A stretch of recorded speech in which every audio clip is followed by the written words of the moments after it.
Okay, I'm from the Missouri Church, and we do an interactive Bible study where we sometimes read scriptures and have questions in the middle of the study. So we might do that, so don't be surprised if that happens. So please turn to 2 Kings 18:1. We're going to be in the Bible quite a bit. 2 Kings 18:1. This will fit very well with the seminar this morning, actually. And there was no planning to make that work.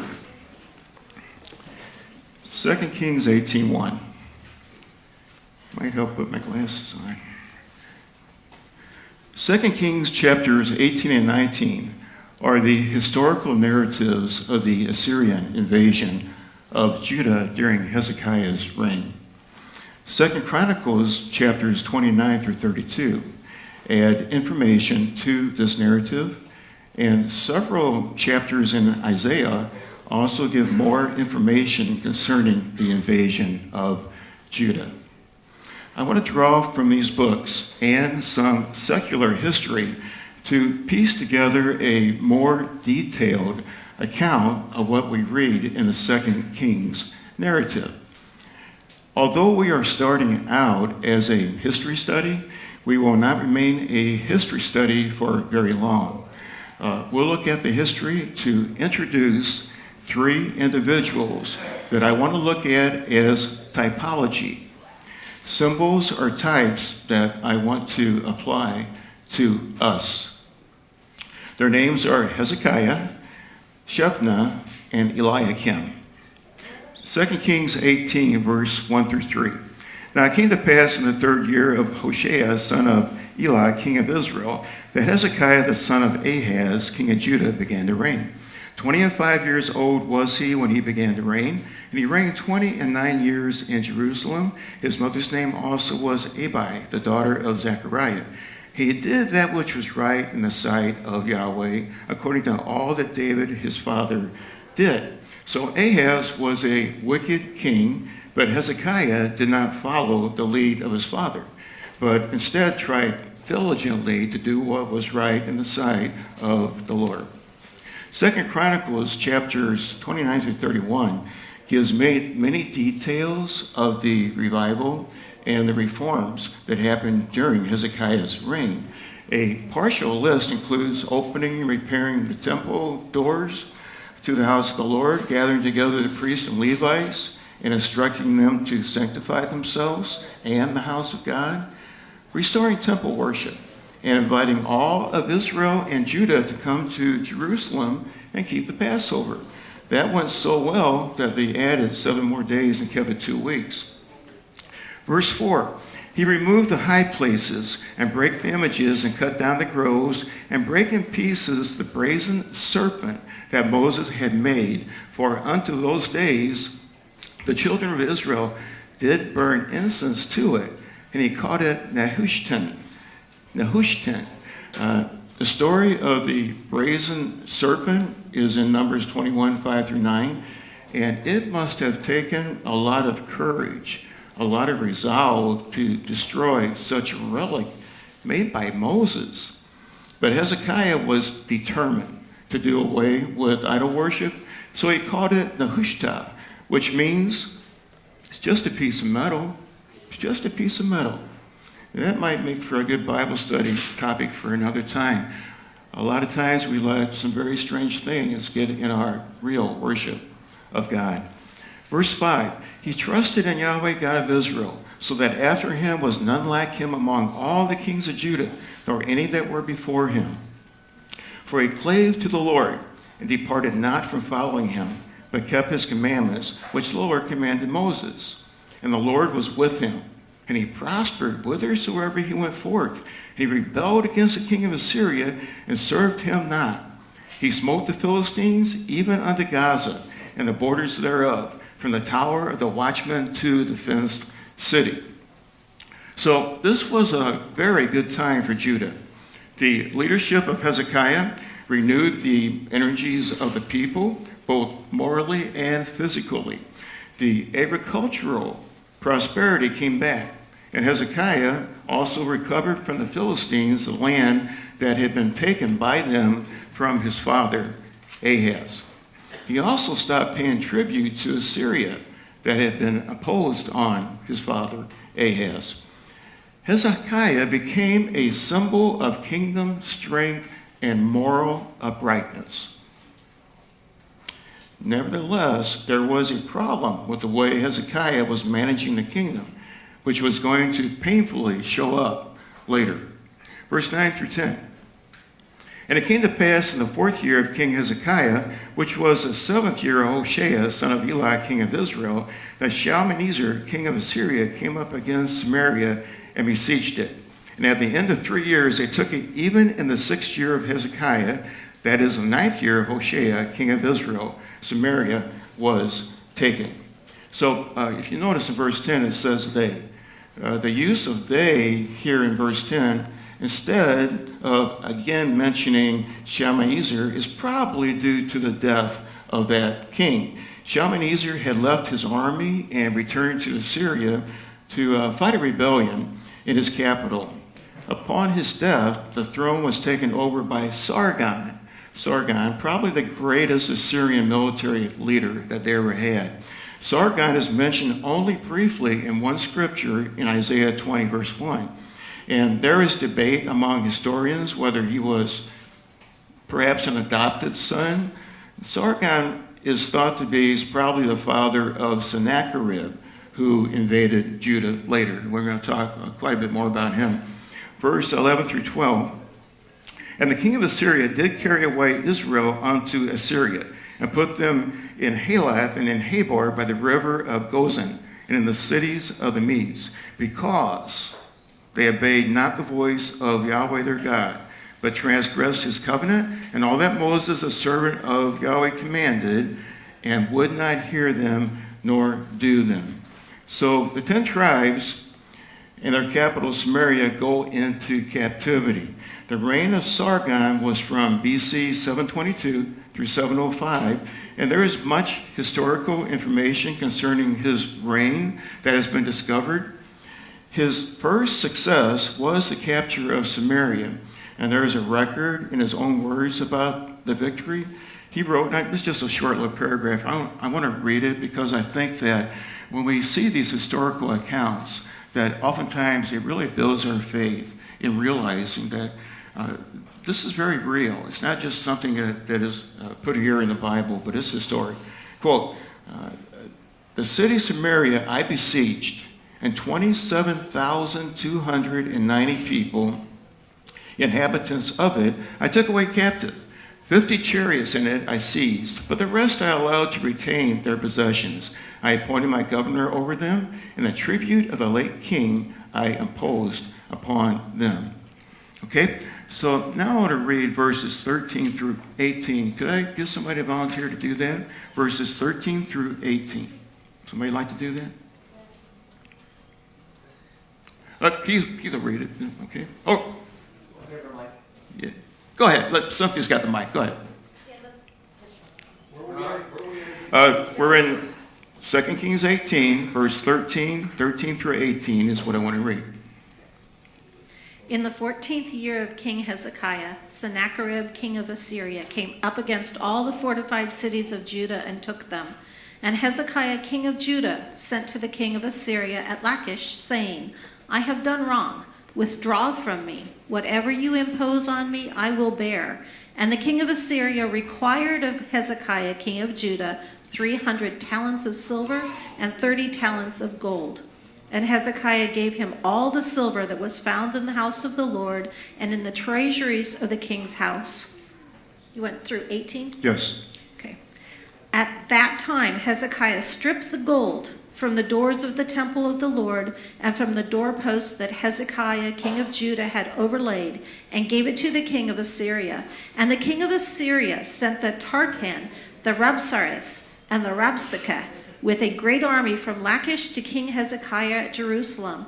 And they went up and came to Jerusalem.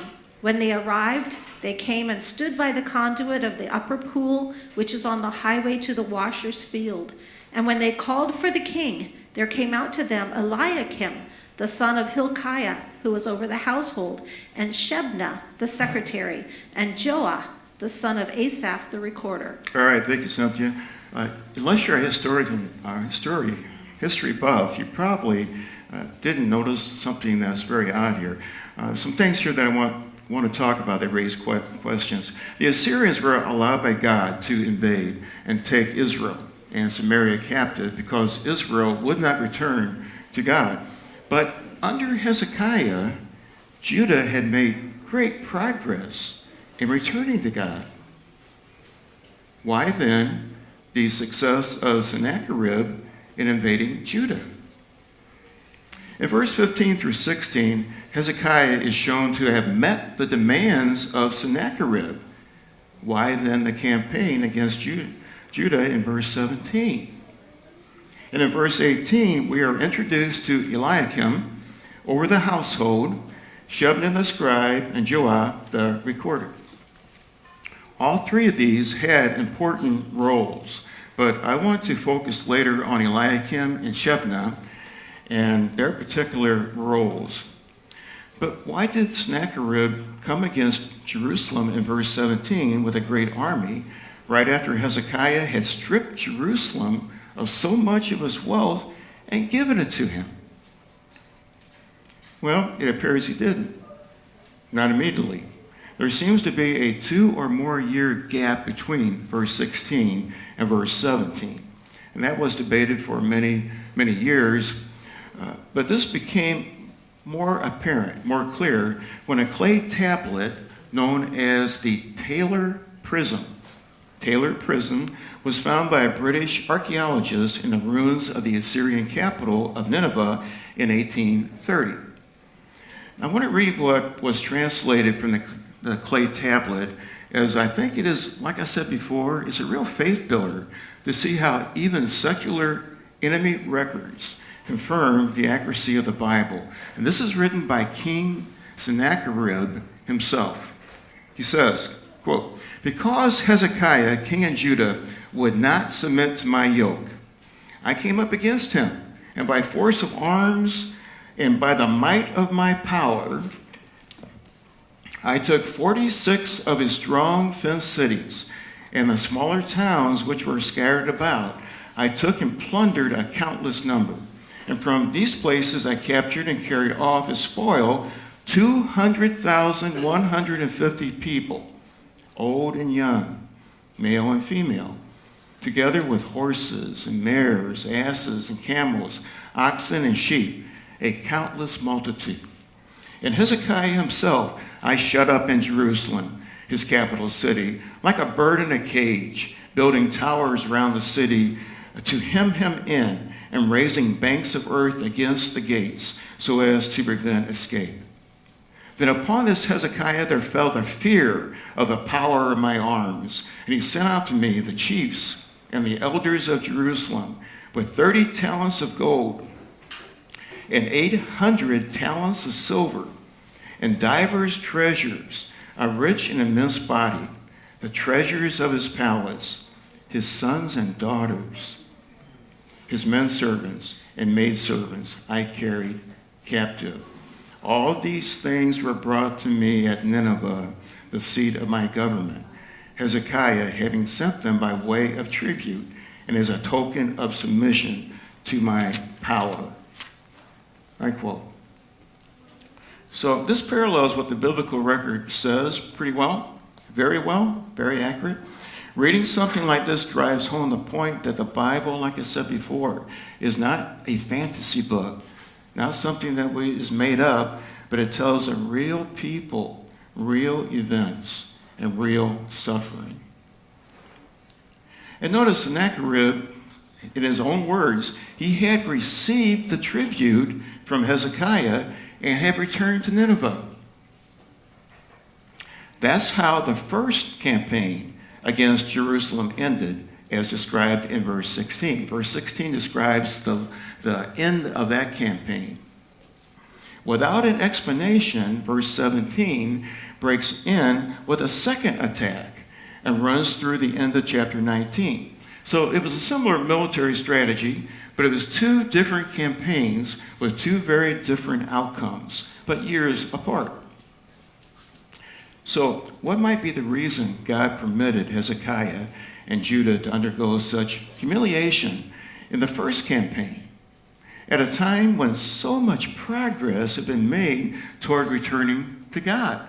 What happened? Well, the answer seems to lie in Isaiah. If you got your Bibles, turn to Isaiah chapter 30. Isaiah chapter 30.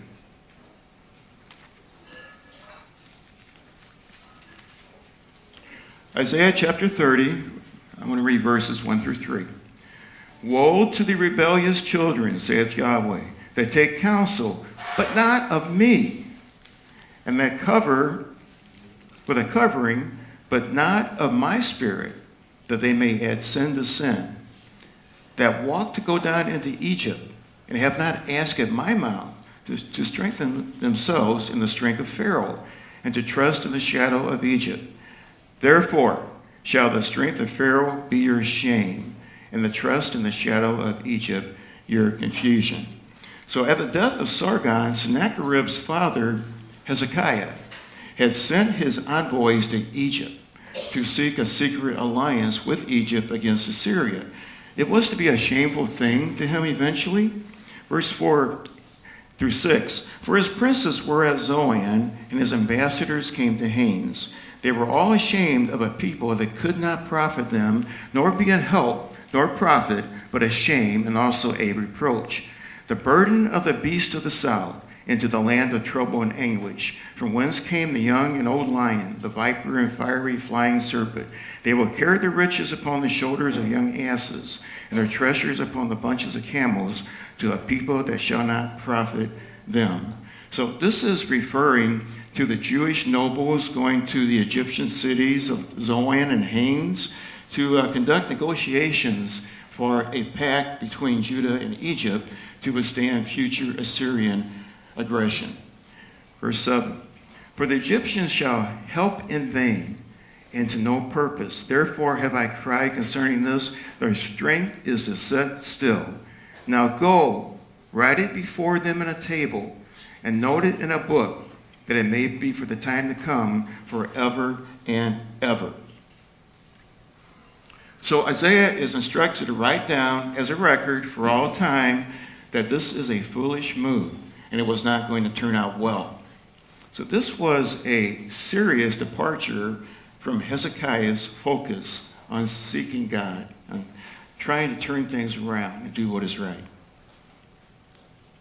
From a worldly viewpoint, it made a lot of sense for Judah to join with Egypt. Egypt was still a powerful economic and military force for Assyria to reckon with. For Egypt, Judah was like a buffer zone between Egypt and Assyria. Egypt would rather confront Assyria on Judah's land than Egypt's land. So they were very open to an agreement with Hezekiah. And Hezekiah would have seen his relatively small kingdom as totally inadequate to meet the armies of Assyria.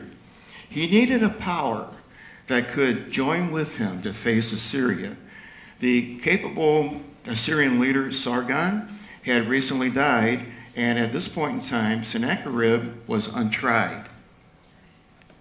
It made a lot of sense from a worldly point of view to do this. But it is said of Hezekiah, he trusted in the Lord. What would have caused his compromise with the world? Well, obviously, he was under a lot of pressure, considering the aggressive nation and nature of Assyria. Samaria had fallen, and Judah was on Assyria's menu. It appears under that stress that Hezekiah listened to the wrong voices. During the second invasion, 2 Kings 18:18, we are introduced to Eliakim, who was over the household, and Shebna the scribe. The office of being over the household is a misleading term to us. He's not a butler. Eliakim's position was powerful, and influential. It's more like a prime minister overseeing the kingdom under Hezekiah. Eliakim had political and economic power.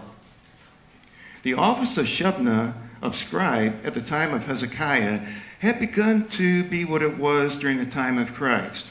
It did not have the scope of influence and power that Eliakim had, but it represented one who was a student and interpreter of the law. And it was a position respected for wisdom. Everywhere we see Eliakim and Shebna mentioned in 2 Kings and 2 Chronicles, we see Eliakim in the position of power and influence over the house. But Isaiah 22 shows Shebna as having been in that position of power and influence at one point in time. It is quite likely this is a voice Hezekiah listened to, which turned Hezekiah to Egypt for alliance. It led to God's anger and Sennacherib's success in his first invasion of Judah. And let's look at that, Isaiah chapter 22, verse 15. Isaiah 22, verse 15. Isaiah 22, 15. Thus saith the Lord God of hosts, Go, get thee unto this treasurer.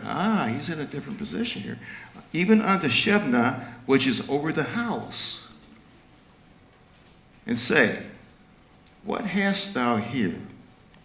Okay, we'll read 16 here in a little bit. At this point in time, in verse 15, Shebna is in the position of power and authority that Eliakim would eventually come to occupy. Who is this Shebna? Well, the un-Hebrew form of his name suggests he was a foreigner, possibly from Syria or Phoenicia, although he seemed to be popular with people and with Hezekiah. He was probably a carryover from the previous administration under Ahaz's bad government. It is likely Ahaz and his son Hezekiah co-ruled for a short period of time, and he's probably a carryover.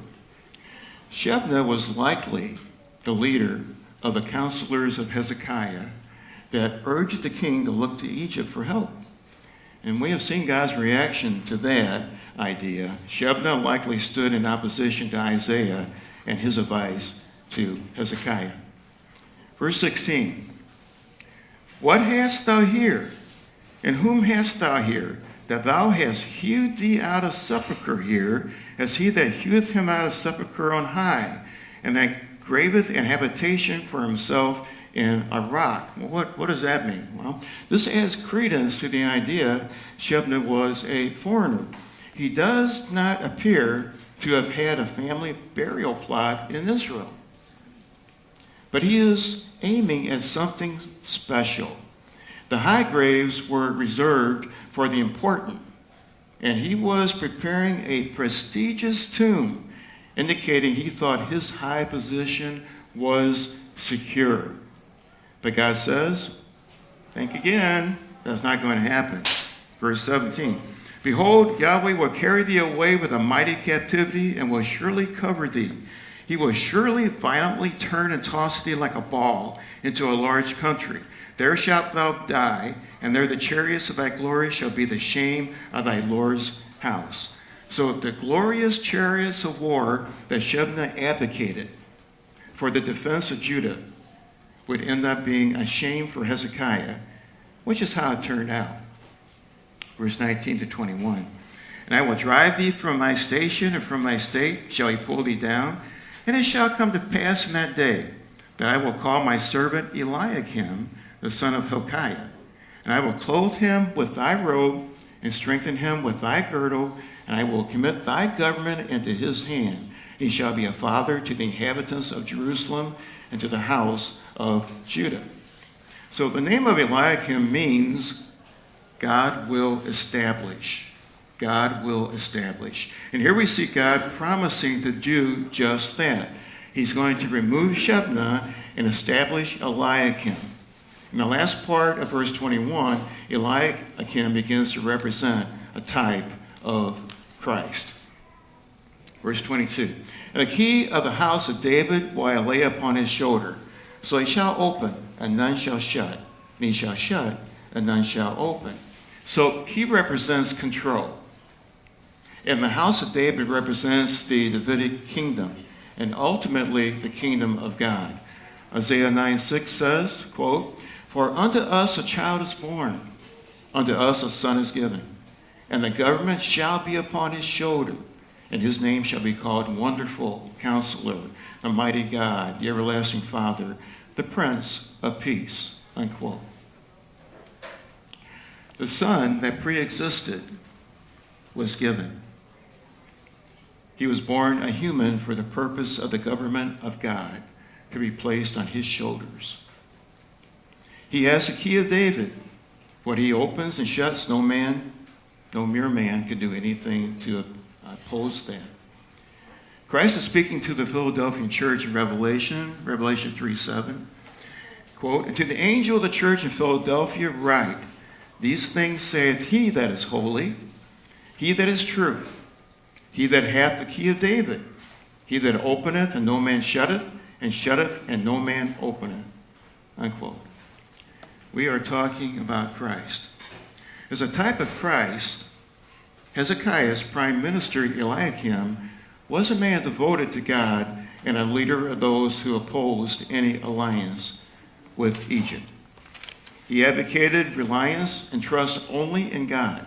And under Eliakim's influence, the second invasion of Judah turned out very different from the first invasion. God intervened and took out Sennacherib and his huge military might. And it's a very interesting story. It goes on for a couple chapters, and I hope you'll read it if you haven't read it before, but not now, as I want to turn the focus of the study away from this historical narrative that I've been talking about, and I want to turn it to personal application to all of us. I want to look at how these three men, Hezekiah, Shebna, and Eliakim, can represent types or examples that we can apply to our own lives as Christians. The way we view the world and our place in it is our worldview. Every one of us here has a worldview, whether we are aware of it or not. It affects how we think and has great influence on how we make decisions and how we approach life. In the typology I'm presenting, Shebna and Eliakim represent two opposing world views. Shebna is the secular worldview, which relies on what can be experienced in the here and now, and has no faith whatsoever in the unseen. It is pragmatic, convincing, and popular. And I'll define what I mean by pragmatic in just a little bit here. Eliakim represents a worldview of practical belief and faith in God. It looks beyond the here and now and holds viewpoints that make no sense to the secular worldview. Hezekiah is a type of us, you and me, as Christians, as Hezekiah inherited a kingdom at the death of his evil old man, King Ahaz. We also have come into a kingdom at the death of our old man through our repentance and our baptism and our allegiance to Christ. We are, as the Apostle Paul calls us, new creatures in Christ. Children of God, we are a royal lineage. Like Hezekiah, we hopefully make tremendous progress in ridding our lives of what we know does not belong there, and make a good beginning on doing what is pleasing to God. But also like Hezekiah, we may carry over from the previous administration a Shebna-style secular worldview that we turn to when dealing with challenges in the here and now. I describe the Shebna worldview as pragmatic and the Eliakim worldview as practical. The two words do overlap in meaning and may be interchangeable in common everyday usage. But I am speaking of pragmatism as a philosophy. As far as I know, pragmatism is the only philosophical movement that has originated in the United States. It came out of a discussion group at Harvard in the 1870s. Charles Peirce is considered the father of the movement, and William James was his friend and an important contributor to the philosophy that came out of it. John Dewey also played a very active role in promoting it. John Dewey is often called the father of progressive education, and he radically changed, or he reinvented, the U.S. education system in the 20th century. John Dewey rejected the Christian faith around 1894 and became an advocate for secular humanism, and he viewed religion as hindering progress. Instead, he emphasized human reason. He emphasized looking at past experiences and democratic principles to make choices. Humanism and the philosophy of pragmatism are closely connected, both looking at the world through human experience, knowledge, and human reason, without considering supernatural or absolute moral principles. Pragmatism does not concern itself with the unseen world of religion and absolute moral laws of conduct. Just look for a solution to the immediate problem that works is often how it behaves. That is where it differs from practicality. Being practical is also concerned with finding a solution to a problem or a challenge, but that answer must take into account both what works in the seen world around us now and the future ethical, moral consequences of how we handle that problem or challenge. Christianity is practical.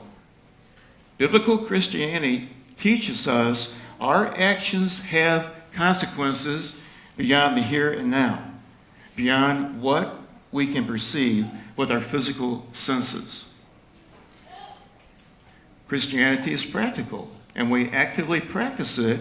Christianity complicates our lives in a pragmatic culture.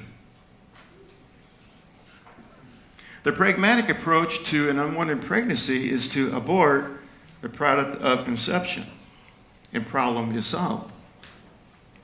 But the practical practicing Christian points out the product of conception is actually human life with a different DNA identity from the mother, not just an unwanted growth to be casually removed. The product of conception is actually a human being in a vulnerable stage of life, a baby. And to kill a human baby has very serious ethical, moral, and spiritual consequences. Another hotbed issue is the whole spectrum of human sexuality. Changing gender, same-sex marriage, anything goes, and it's none of your business what someone else does, is the pragmatic view. But the Bible tells us there are consequences for these choices down the road of time. The practical view is often violently attacked by the pragmatic philosophy view. An absolute standard of morality established by God is nonsense to the pragmatic secular world view. But when the practical practicing Christian keeps quiet about these and other issues in our society, we are like Hezekiah, paying tribute to Sennacherib to keep from coming under attack. On the other hand, if you take a stand for God in our culture, you had better prepare for an invasion. Hezekiah was correct to take a stand against Assyria. As a godly king walking with Yahweh, the theocracy had been reinvigorated. The God of Israel is not subject to Assyria. But Hezekiah initially had a prime minister, Shebna, who advocated a pragmatic solution to the threat of Sennacherib. His solution was a reunion with Egypt, a type of sin that God had brought them out of already. The results were devastating. Hezekiah ended up ransacking Jerusalem to pay off Sennacherib when Egypt failed to help at Sennacherib's first invasion. Hezekiah's reunion with Egypt left him powerless to resist Assyria, and what God had blessed him with, God allowed to be taken away. We too are right to stand up in our culture and refuse to submit to the anti-God powers that want to dominate us. It is not right for us to meekly pay tribute to the ungodly culture around us. We have the same God as Hezekiah. And that God says in Ezekiel 22:30, quote, "And I sought for a man among them that should make up the hedge and stand in the gap before me for the land, that I should not destroy it, but I found none." Unquote. God is still seeking for men and women willing to stand in the gap. And he is watching you and me. He's watching all his children who claim to belong to him. So if you want a title for the study, it would be The Practical Practicing Christian. The Practical Practicing Christian. Practical in the sense of approaching the challenges of life in ways that effectively work and are according to God's moral structures, and practicing in the sense of living openly, not secret service Christians. And this we are commanded. We are commanded to do this. We are to be what? Salt and light, right? Jesus told us not to hide our light. We have what is called a Great Commission, the command to take his words, the gospel, to the world, our world, wherever we are. The point of the study is to call people to be practical, practicing Christians. If you do that, you will place yourself, like Hezekiah, in a risky position. So let's talk about risk. The problem with risk is it is risky. You could lose something valuable to you, maybe even this physical life. When the godly king Hezekiah aligned himself with Egypt, he lost any power to resist Assyria. If we are going to be practical, practicing Christians in our society, we have to be living the values that we represent. We can't compromise with pragmatic society. If we do, we will hurt the cause of Christ, and because we compromise, we're liable to hurt ourselves in the process. Hezekiah eventually saw the problem, and he replaced Shebna with Eliakim. Eliakim represents submission to God and only reliance on God. So when we have Eliakim as our prime minister, we are ready to obey God and take a stand for the things of God as we are commanded to do. So how does that work in real life? What does taking a stand for God look like? Well, there's a multitude of ways that can happen. Sometimes big events, sometimes small. You will have events. Men and women of God, take a risk. Take a risk. Now, I don't mean foolish risk. Jesus said in Matthew 10:16, quote, "Be ye therefore wise as serpents and harmless as doves," unquote. So take a stand on something appropriate for you. Think it through the best you can and stand firm. The truth is, just being a human being is a risky proposition all in itself. Risk is built into the fragile nature of these fleshly bodies. And we actually enjoy a measure of risk. Americans love the underdog, and beating the odds is a thrill. And the greater the odds, the greater the thrill. I remember when Ronald Reagan got shot. He said one of the greatest thrills that you can have is being shot and surviving. He almost sounded like he was glad that it had happened, but I don't think so. But men and women tend to differ in their concept of risk-taking, generally speaking. Men, in particular, seem to enjoy a good risk-taking experience. This manifests itself early in boys. Boys jump off roofs. Yeah. They make ramps and jump their bicycles going higher and higher and higher until too high. They hit big wasp nests with a stick just to see what will happen. I was a boy. I could go on, but you get the point. Amen, you guys? Okay. All right. As men, these behaviors continue to a degree. Men enjoy doing things with motorcycles and other mechanical beasties that their wives or their girlfriends consider as less than intelligent behavior. Do I really need to turn off the power to replace that outlet?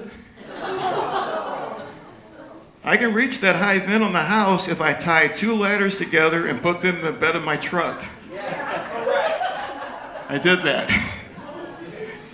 Those warnings on chainsaw blades to not sharpen them when the chainsaw is running is for men.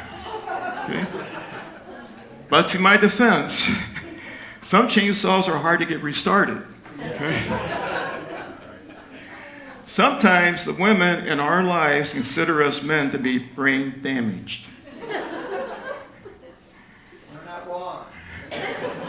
In fact, you women are correct. We men are brain damaged. And I'll explain what I mean by that, but you women should not gloat in what I'm talking about here. It is an act of God. And remember, all things work together for good to them that love God, to them who are called according to his purpose, Romans 8:28. So there, all right? So there. God did make men to be different than women. Early on in pregnancy, I've seen where it's somewhere around the 7th week, but I also saw where it was later than that. But early on in pregnancies, male and female brains are wired pretty much the same. At some point, the male babies receive a surge of testosterone, which damages the corpus callosum, which is the main connection path between the 2 hemispheres of the brain. Okay. Medical, we know. Okay. Yay. So let me describe the results that happen to men when this happens in my own layman terms.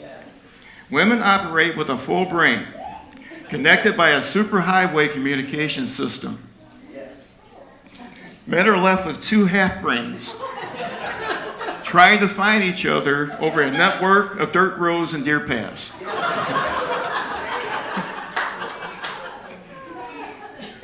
Thanks, Ron. This does affect our behavior, okay? We tend to focus intensely on one task, whatever we are doing, and rather aggressively resist anything that would get in the way of completing that task. I don't know how many times I'm working on something and Cynthia will say, "Are you mad at me?" I'm like, "No, I'm not mad at you, I'm busy." So, if you invite a large group of men to a lawn party and you throw a ball at them, before long, lines are drawn and one group is trying to move the ball against the wishes of the other group. Nobody knows why. Professional sports like football and like soccer and hockey are just groups of men doing ridiculous and risky things for no good reason. And that's why we men love sports so much. Such behavior fits our wiring, how we're put together. Now, I am not putting men down, though. Men have the potential to be strong leaders, especially if we have a good woman to influence us in the right direction. And God designed men and women to work together. That's his plan. Now, in women, the corpus callosum, that highway between the 2 halves, is like, I call it an 8-lane highway connecting the 2 halves of the brain. This easy, quick communication tends to make women able to multitask better and to integrate logical and intuitive thinking. This may very well be the reason for what is called women's intuition. A surprising development gives support to that view. At Albert Einstein's autopsy, his brain was removed for research.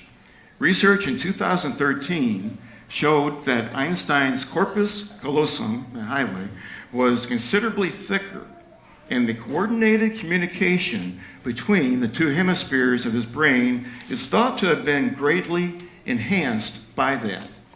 It is thought that this contributed to his superior intelligence, although brain research is far from complex. It's far from complete. It's a very complex subject. In any case, men and women are different in how they think. Women have a quick uptake on nonverbal clues, emotions, and human interactions. They are much more relationship focused than men, for the most part, anyhow. And men and women view risk differently. But we all take risks because we want to gain something. That's why we pick a risk.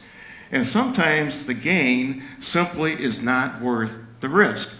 I told our children, as they were growing up, I said, I'm not against you taking risk, but make sure that the gain is worth the risk. Don't do something stupid for no reason.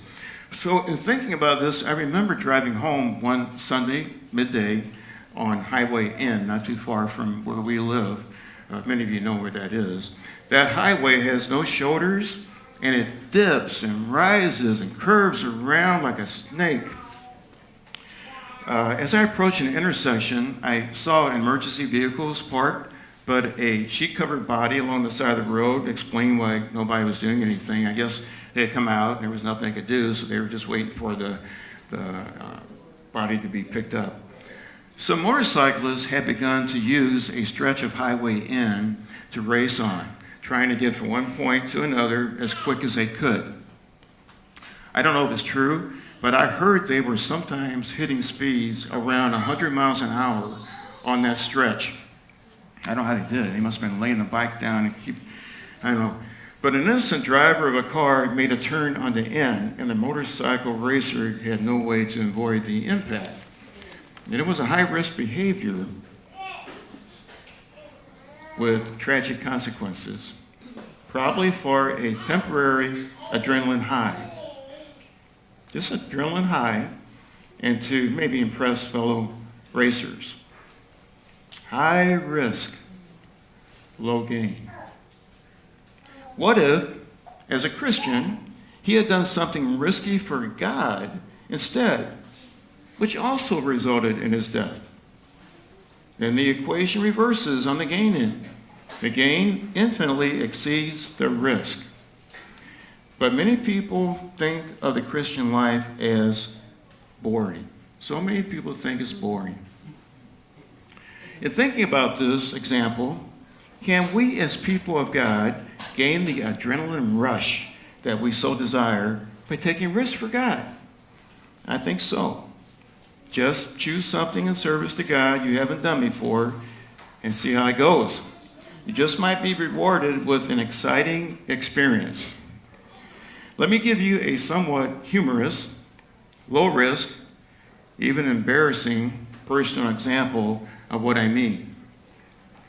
Although I love to study and discuss the Bible, I have much difficulty starting such a conversation with total strangers. Believe it or not, I am very introverted by nature.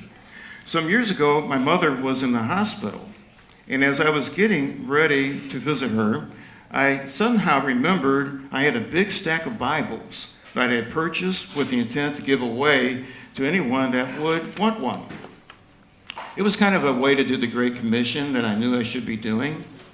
And I had not given very many away, so I optimistically stuffed 10 of them in one of Cynthia's tote bags. Immediately, I heard Shebna speak. No, not a spiritual resurrection, but my own personal version of Shebna. Shebna said, quote, "I wouldn't do that if I were you," unquote. And he caught me off guard. I hadn't expected any resistance to giving out Bibles. I answered, "Why? What's the worst thing that can happen if I give out a few Bibles?" That was the wrong thing to ask a pragmatic Shebna. Here's what he came back with. Quote, things may go well at first, but eventually you will encounter someone who will be offended at your offer. This is Shebna talking to me. You have no business offering Bibles to patients at a hospital, at least until you get permission from hospital authorities, unquote. So that last point did kind of bother me, but Shebna continued, I guess because he had got me thinking. Shebna went on, quote, someone will be offended and yell angrily and strongly for help. The medical staff rushes in thinking they have a stat emergency. What's wrong, the nurse asks. The patient says, that man tried to give me a Bible. And she immediately calls security. Shebna went on. They will handcuff you and give you one phone call. You will call Cynthia and she will find a lawyer. He will try to get you out of jail, but to no avail because you are not an illegal alien.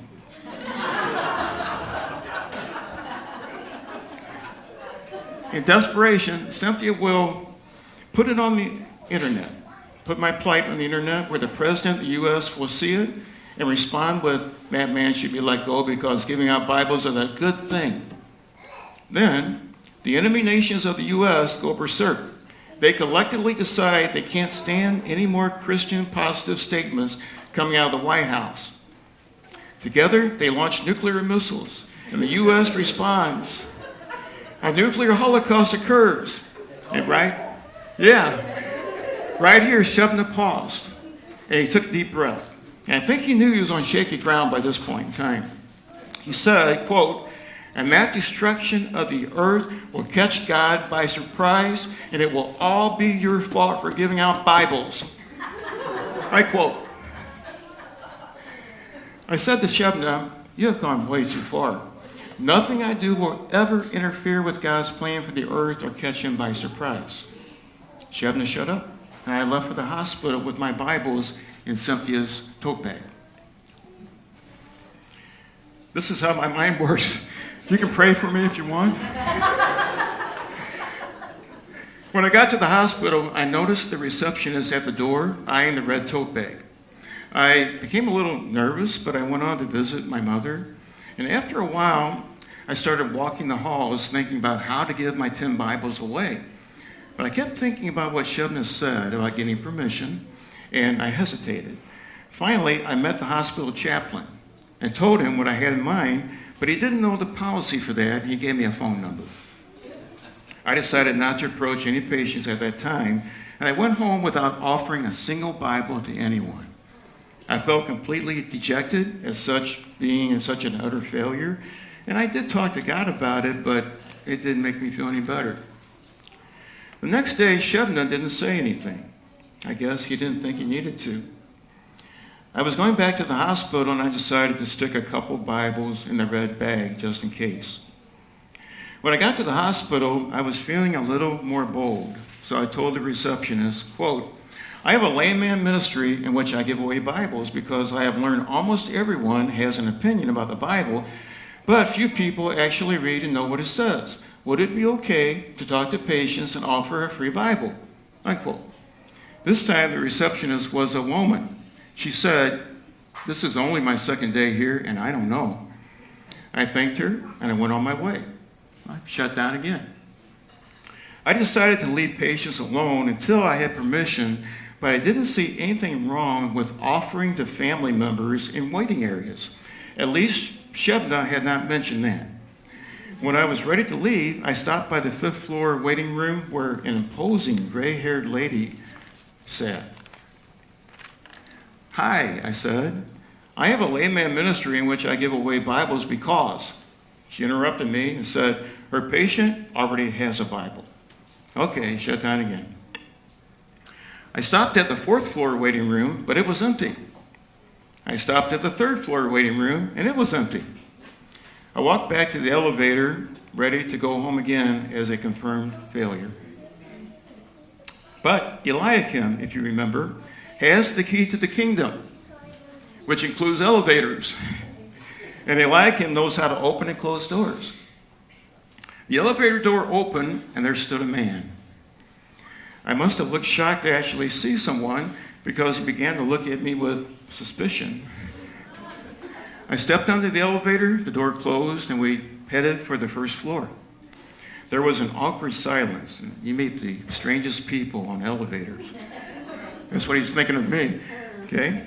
I asked him if he had a patient in the hospital. He said, yes, my wife.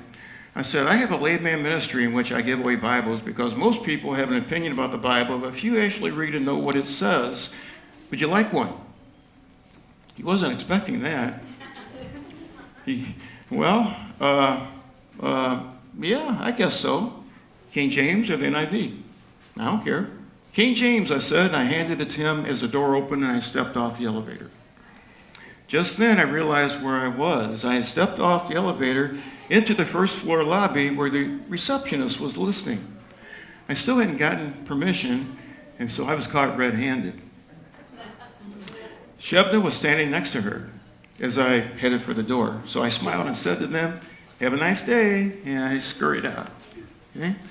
So for the next 5 miles driving home, I had an adrenaline high and a satisfaction level that surpassed many of my other risky experiences with motorcycles and other testosterone overload events that I have done.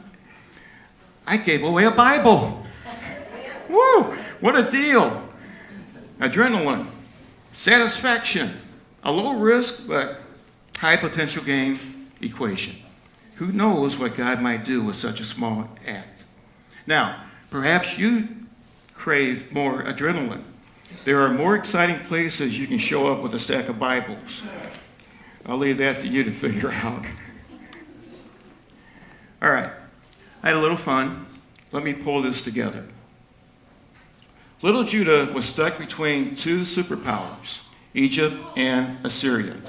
Even though Hezekiah was a godly man, he felt the pressure and chose the pragmatic worldly advice of Shebna initially. As Christians in this world, we too feel the pressure of being vulnerable to the ungodly powers around us. We never see Shebna completely removed from Hezekiah's advisors. We never see him removed from his advisors. I think the pragmatic worldview he represents will be with us, each one of us, as long as we live or until Christ returns, urging us to compromise. We as God's people cannot compromise and expect God's approval. The pressure is there for a reason. So as I begin to close this out, I want to read some scriptures. Let's turn to 1 Peter chapter 1, verse 7. And let's get some participation here. Somebody want to read 1 Peter chapter 1, verse 7. Anybody there? Go ahead, Dave.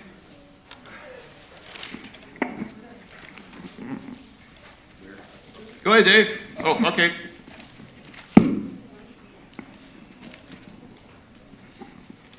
First Peter 1:7, you said?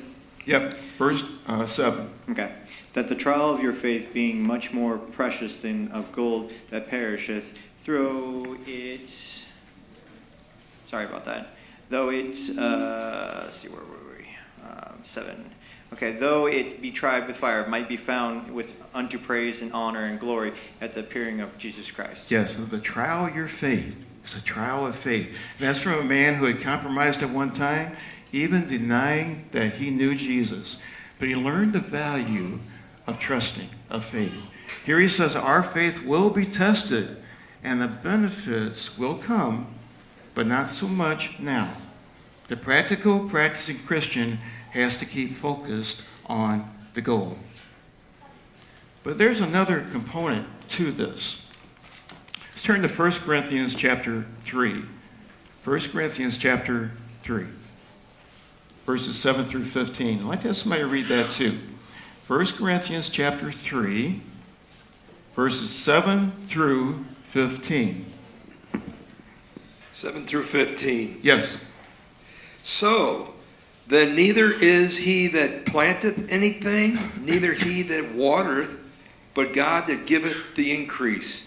Now he that planteth and he that watereth are one, and every man shall receive his own reward according to his own labor. For we are laborers together with God, ye are God's husbandry, ye are God's building. According to the grace of God which is given unto me as a wise master builder, I have laid the foundation, and another buildeth thereon. But let every man take heed how he buildeth thereupon.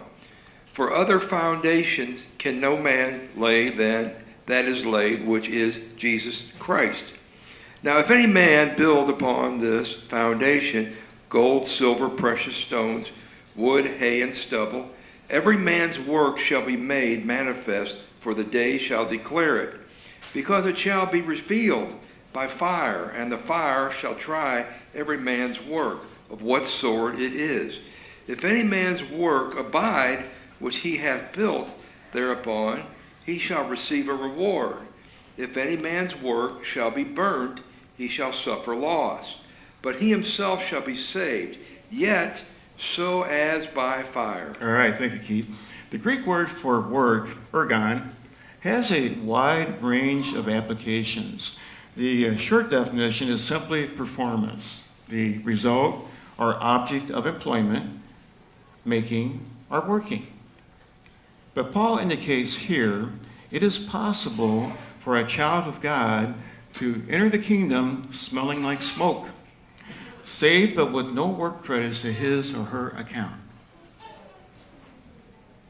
Let's look at another interesting statement from Jesus. Let's go to Luke 17. Luke 17. Luke 17, verses 5 through 10.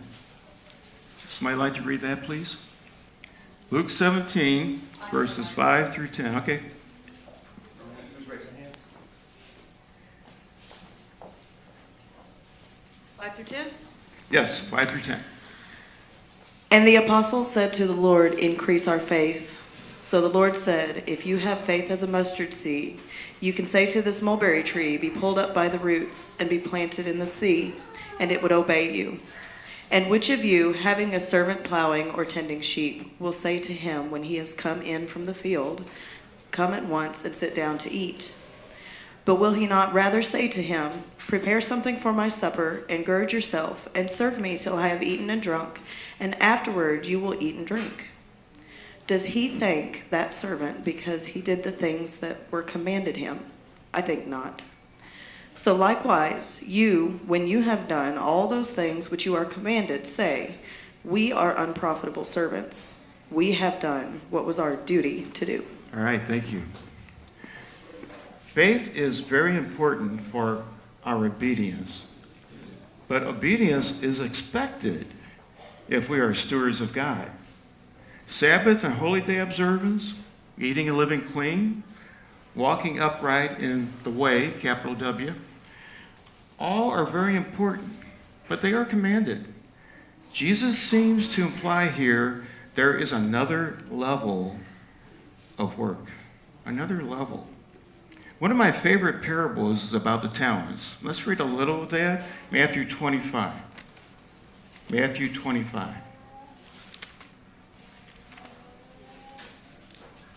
Matthew 25, verse 14 and 15, I'll read that.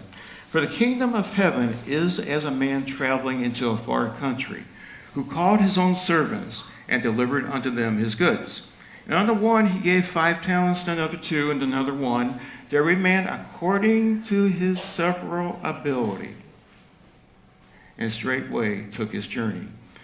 Jesus has gone to a far country, but he left resources to work with according to our ability. If you belong to Christ, you have a gift, at least one, of some sort, a talent to invest and work with to be profitable for God. To be profitable for God. It is up to you to identify it and put it to use. It may take some effort to find it. It may take some trial and error.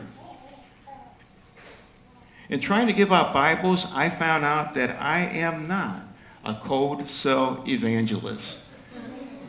That just does not fit my design. but I found I can do other things to serve God. So can you. And it does not have to be a huge undertaking at all. I like what Martha Stewart said about baking cookies. This is what Martha Stewart said about baking cookies. Quote, "I think baking cookies is equal to Queen Victoria running an empire. There's no difference in how seriously you take the job, how seriously you approach your whole life." Unquote. Don't despise the day of small things. Don't despise the day of small things. And don't forget what Jesus did with 2 fish and 5 loaves of bread. He fed thousands. You just have to offer what you've got to work with. That's all you have to do. Just offer what you've got to work with. Christ can multiply what you bring to him. We all have different abilities. We all approach life differently. We all have different levels of risk that we are willing to take. Now, I have used the word risk a lot in the study. You may be tired of hearing it, and if you are, that is good. I think God patiently waits for his children to get tired of thinking of serving him in terms of risk. We often fail to reach out to others in our own special, gifted way because we perceive what God has given us to do as risk. Let me replace the word risk with another word that I think God delights in. It's from Pogo, the little possum cartoon character. You remember him? He's the one who said, "We have met the enemy and he is us." He also said, "We are surrounded by insurmountable opportunities." Opportunities. Men and women of God, practical, practicing Christians, look for insurmountable opportunities to serve God. Look for opportunities to work for God in your own special way. If you read the rest of 2 Kings chapters 18 and 19, you find God powerfully intervened for Hezekiah, and he routed Sennacherib's army. With Eliakim as your prime minister, your ultimate success is guaranteed. So thank you, and have fun at the feast. Rejoice, because we are commanded to do that. Thank you. Well,